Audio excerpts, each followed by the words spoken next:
Okay guys, this is part 3 of Binomial, and this is the one where we kind of break down the kind of questions you might be asked to work out and how to use the tables or the calculator to answer them.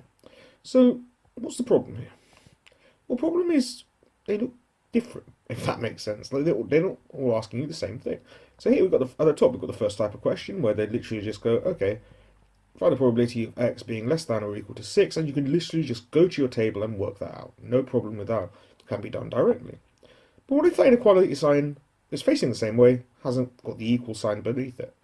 Well, the best way to do is think about what the inequality is actually saying to you. That second one there is saying, what's the probability of being less than 6? So that's basically, what's the probability of being 0, 1, 2, 3, 4, or 5? And you can write that in terms of an inequality with an equal sign by simply writing it as the probability of x being less than or equal to 5. Okay, so that's actually quite easy. It's a relatively comfortable thing to do, in that all you really need to do is understand what sort of numbers you're being asked to work out in terms of, it's not what asked to work out, so what numbers you're asked to being asked to consider rather in terms of probability, and that applies further on down the line as well. Now here in the third one, we've got the inequality facing the opposite way, so the probability of being greater than 6.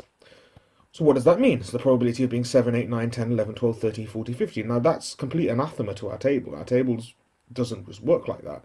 So what we need to do is flip it on its head and use the idea that if all probabilities add up to 1, the probability of being 7, 8, 9, 10, 11, whatever, is 1 minus the probability of being 6, 5, 4, 3, 2, 1, 0. That's why the third one looks like the way it is. Fourth one, probability of being greater than or equal to 6. Well, being 7, being 8, being 9, being 10, but also being 6 as well. So that would be 1 minus the probability of being 5, 4, 3, 2, 1, 0. You see the difference there. In that fourth one, you can be 6, and in the third one, you can't. Now we come down to one couple, well, we've got 3 of them. They technically, I suppose, could be 4. But they've all got the same idea, so I thought I'd cut this one a little bit shorter. When you've got a range in your probability, so for example, let's have a look at the second to last one. You're less than or equal to 2, but you can't be 4. So you're less than. So you're greater than or equal to, rather, and less than 4. And that's the middle one of the bottom 3. What does that mean? It means the probability is that you can, probability is asking you, right, is your probability of you being either 2 or 3. That's what that inequality says. You're allowed to be greater than or equal to 2, so you can be 2, you can be 3, but you're not allowed to be 4. So what do you want there? You want the probability of being less than or equal to 3. Why? Because we want to have 3 inclusive, minus the probability of being less than or equal to 1. So where the hell did 1 come from?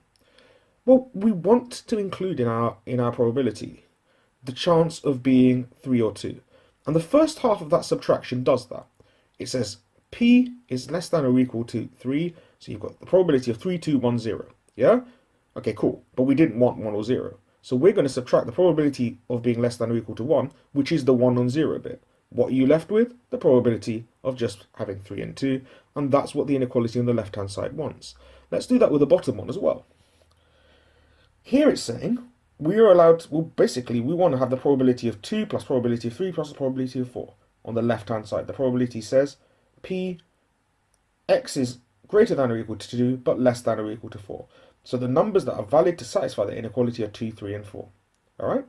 So we say, okay, we'll get the probability of less than or equal to 4 as our starting point, and then basically subtract the probability of 1 and 0 in order to get the 2, 3, and 4.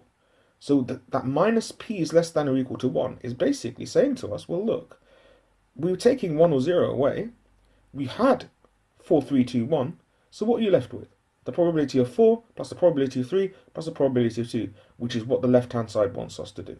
I know that's kind of complicated, but just think to yourself, what probability numbers are we being asked about? What do we want? And how can we manipulate the table or the calculator to do the things we want? If you've got any further questions about that, let me know. I hope that makes sense to you. Have a good day. Bye.